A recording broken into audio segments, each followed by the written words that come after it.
Final week of July in the US.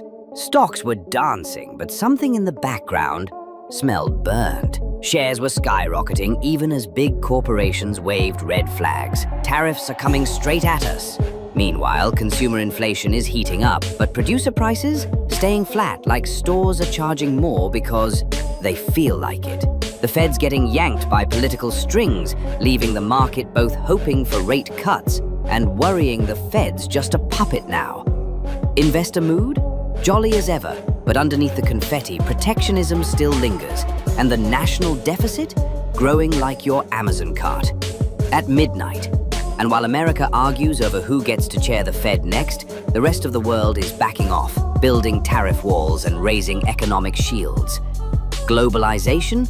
So last decade. We're now in the era of strong survive, soft retaliate. First up, growth and spending. Headline number, GDP shrank 0.5% in Q1. Not a free fall, but enough to remind us the economy's gasping on the treadmill. Personal income dropped by nearly $11 billion, like a paycheck vanished, and no one left a note. Consumer spending slipped too. No surprise, if your wallet's empty, you're not hitting Costco for 3 extra scented candles. Still, the savings rate held at 4.5%. Either Americans are trying to save, or there's just nothing left to spend. Second, inflation and consumption. CPI, consumer inflation, rose 2.7%. So yeah, prices are up, but PPI, what producers pay, flatlined. It's like your local pho shop kept ingredient costs the same, but charged more for your bowl anyway. A miracle? Nope. Try hidden costs, inflation psychology, and a few magician tricks from Econ 101. Still, retail sales climbed 0.6%. Seems Americans are spending, maybe just maxing out those credit cards. Fourth, markets and sentiment. Reality might be murky, but Wall Street's living in its Marvel universe. S&P 500 and NASDAQ breaking records, like two kids being praised for math, while their report cards say overdraft, inflation, debt. Unemployment claims, down 5 weeks in a row. You could say the labor market's holding the line, still flexing, not collapsing. Fifth, gold and oil.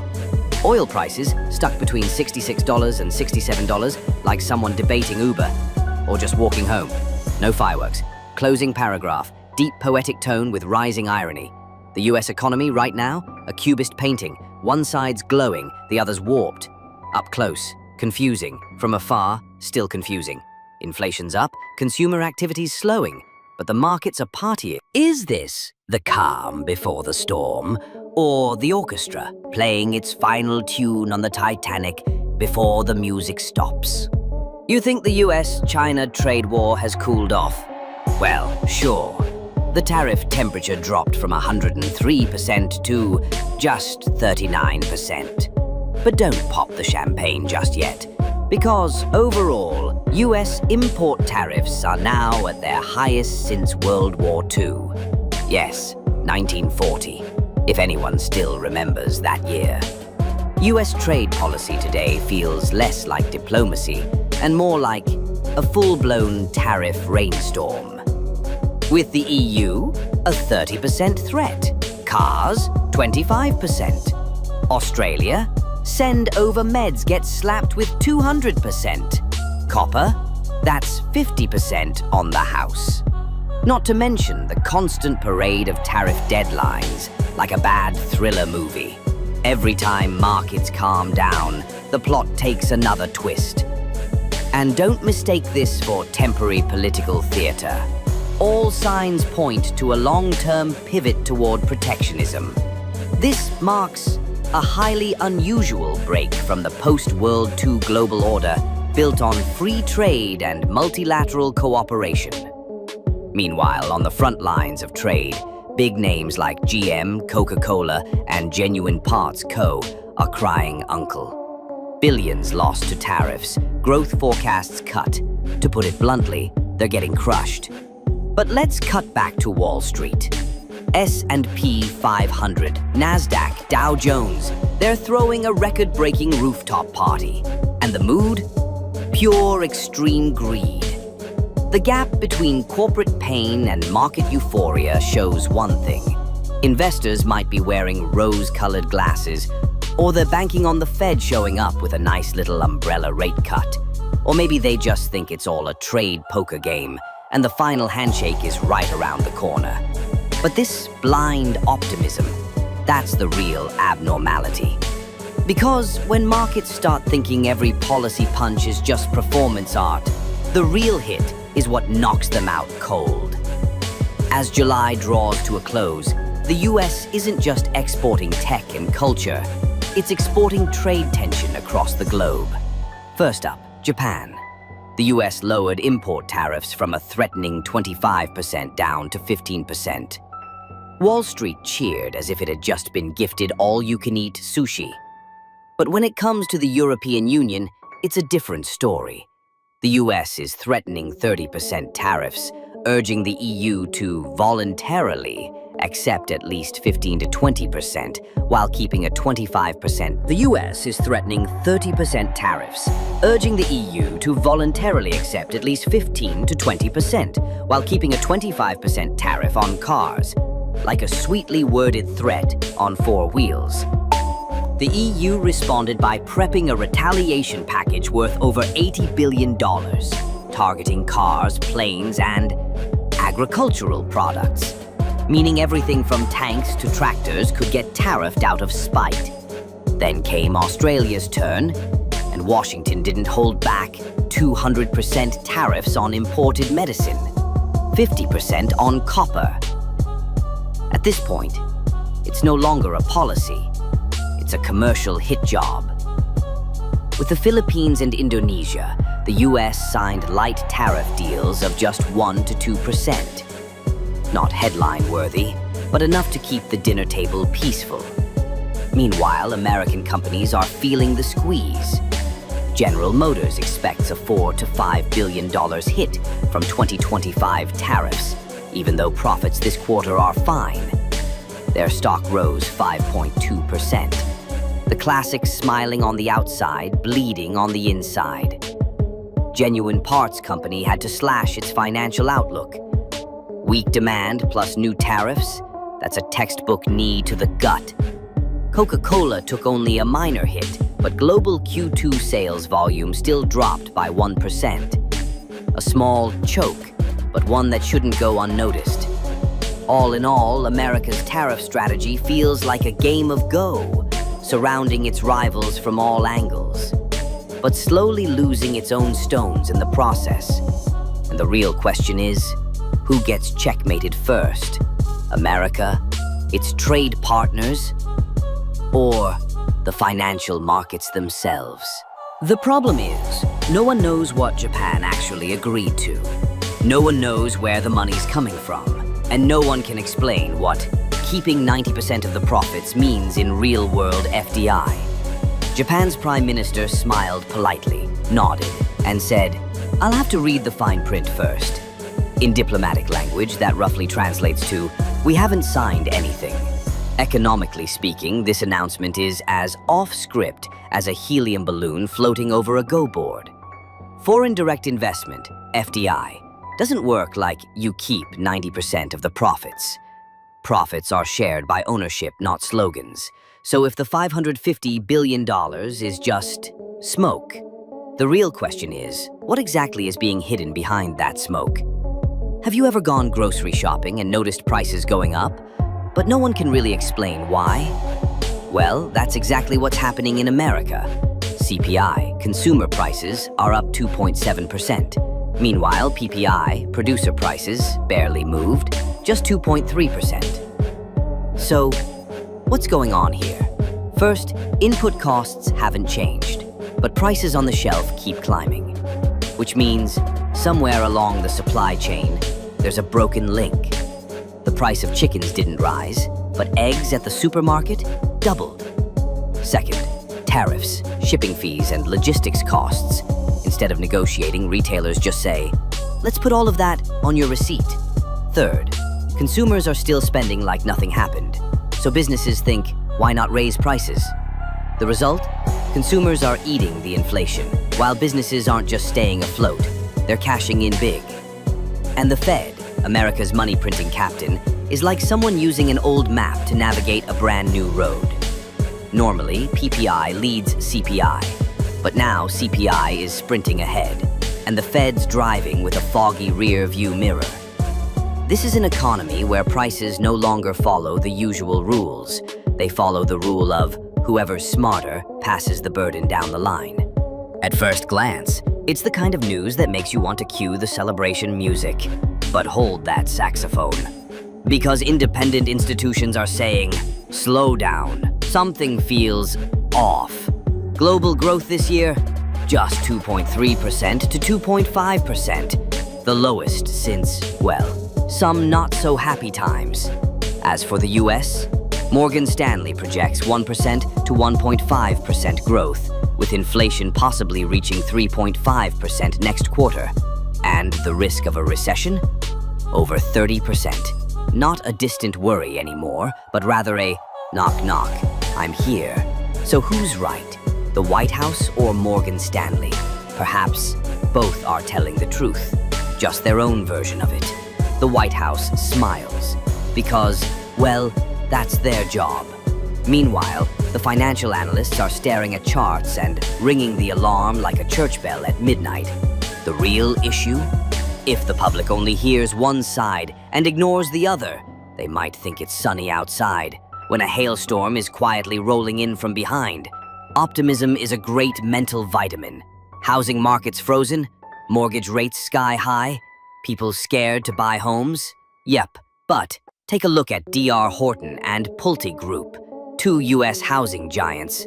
Their stocks just jumped 10% and 7%. Meanwhile, the existing home market is in a deep freeze.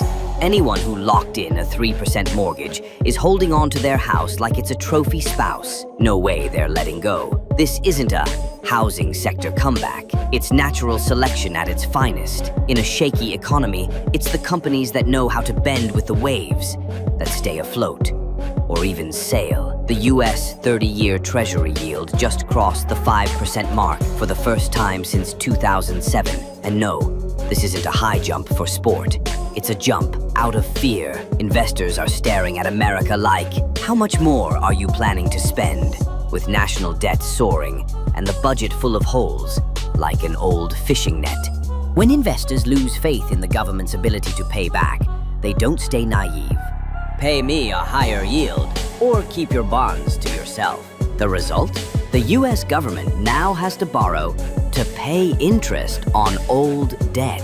Sound familiar? That's how a clever debtor turns into their own trap. Businesses struggle to borrow. Homebuyers see mortgage rates like mountain climbs. And growth? Choked, inch by inch. This isn't just short-term volatility. This is a loud wake-up call from the bond market. US fiscal policy is no longer bulletproof. Gold, the precious metal, once again proves when the world goes crazy, it goes up by standing still. On July 23rd, gold hit $3,410 an ounce, not because inflation rose. In fact, inflation is cooling, PPI is flat, and interest rates haven't even been cut yet. So why are investors hugging gold like it's their favorite pillow? First up, the tariff buffet. The US served a hot 50% tariff on copper, basically sending the message, steel is pricey, but conflict? Even pricier. Then there's the domestic drama. The president threatens to fire Fed Chair Powell. Markets panicked. Gold jumped up like a student hearing the school bell after an exam. Instead of reacting to macro data, investors are sniffing out systemic risk, unstable policy, Fed interference, a shaky financial order. Gold is no longer just a metal. It's a vote of no confidence in the system. Gold doesn't sing, but right now, it's screaming. I don't trust inflation. I don't trust rate cuts. I trust that everything is coming unglued. If the Fed is the captain steering the US economic ship, then the president is trying to yank the wheel. Even though he appointed Powell, he's now calling him out, by name. And it doesn't stop there. There's talk of installing a shadow president inside the Fed. As if. Don't replace the captain, just flash Morse code from the engine room. It's like plugging a remote control into the central bank, which should be as neutral as a referee in the World Cup final. The result? Financial markets shaking, the US dollar jittering, gold shooting up like it found a ski slope. Worse yet, fears the Fed could be dragged into a political poker game, pressured to cut rates to make things look pretty before Election Day. But beyond that lies something deeper. Global trust in the US financial order is cracking. The Fed is not the long arm of the White House, it's the bedrock of modern finance. Politicize it, you kiss long-term stability goodbye. The Fed right now is like being pulled by inflation with its left hand, recession with its right, and the president stomping on its feet.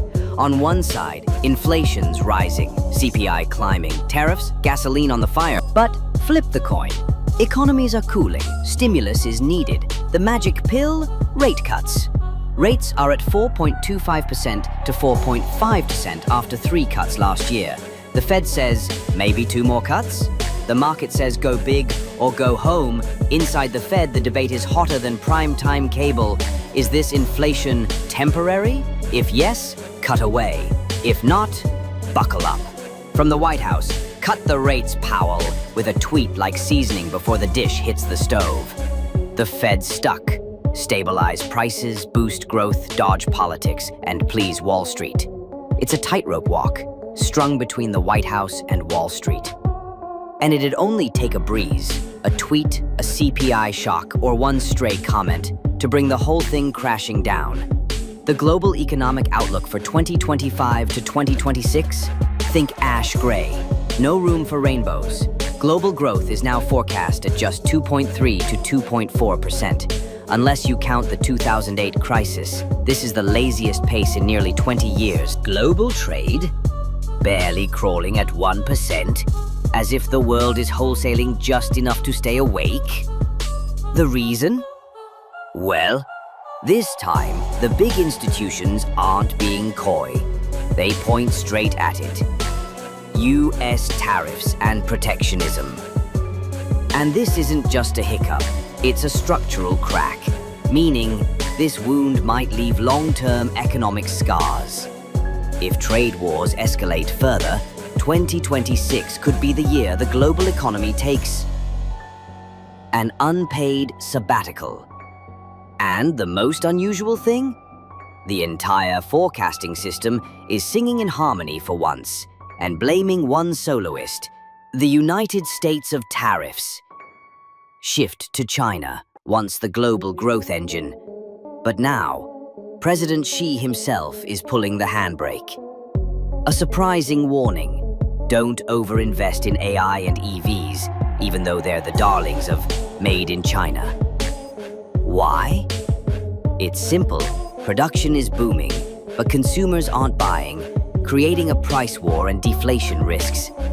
GDP grew 5.3%. Sounds okay until you dig deeper. Weak consumer demand, sluggish real estate, public and private investment drying up. US tariffs are just the tip of the iceberg. The real issue is China's outdated growth model struggling to find a new one. The message? China is no longer chasing growth at all costs. Now it's trying to defuse the ticking time bomb in its supply chain. Over in Europe, you'd expect calm, multilateral unity. Instead, it's more like a sweaty, bickering band with a bad tune. The EU forecasts just 1% growth in 2025, and instead of making peace, they're sharpening knives.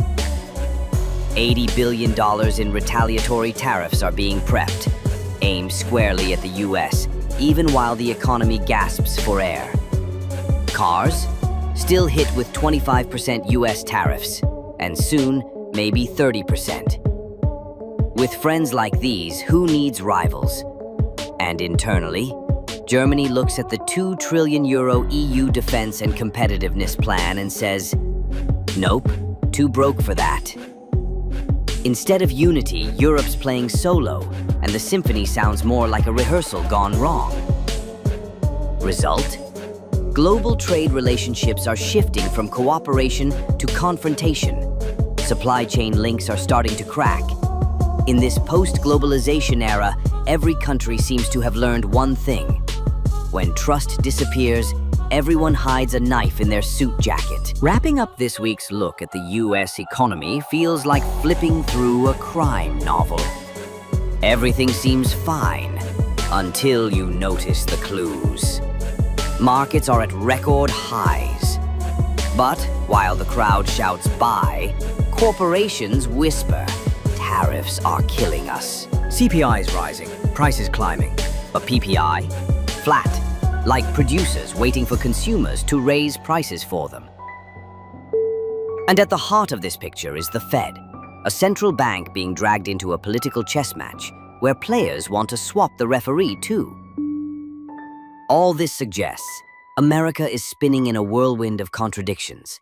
Short-term optimism masking long-term storms like debt, protectionism, and fiscal instability. Outside the US, the world's drawing a new economic map, not based on GDP, but on retaliatory tariff zones. China, once all in on growth at any cost, is now backing away from its own AI and EV bubbles.